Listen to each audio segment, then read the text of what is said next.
21, we've got an equation. It's a quadratic, and we're helpfully told that we could have worked it out for ourselves, that it has one turning point, and we've been encouraged to complete the square and show that the coordinates of the turning point are 7, negative 196. To complete the square, I need x squared on its own, so I need to take out a common factor of 4 from this. So this is equal to 4x squared minus 14x. So completing the square of what's inside this bracket, we will get two brackets of x minus 7.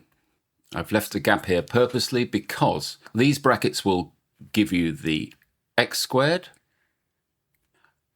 and give you the negative 14x, but unfortunately they will give you an extra 7 times 7, 49, which we don't want.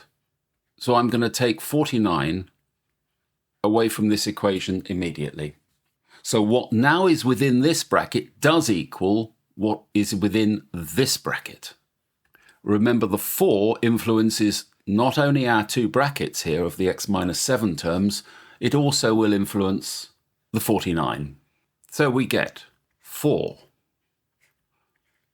minus 7 squared minus 196.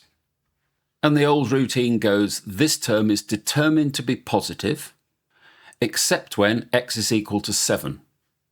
So it pulls this curve up all the time in a positive direction, except when it has no power, and it has no power when x is equal to 7.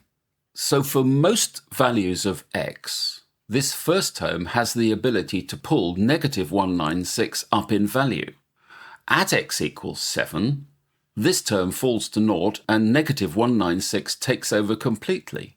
So this will be the minimum value of the curve. It'll be the minimum y value. So I can say that the turning point is at 7, the value where the first term goes to 0, leaving the y value at its minimum point of negative 196. And that is your answer.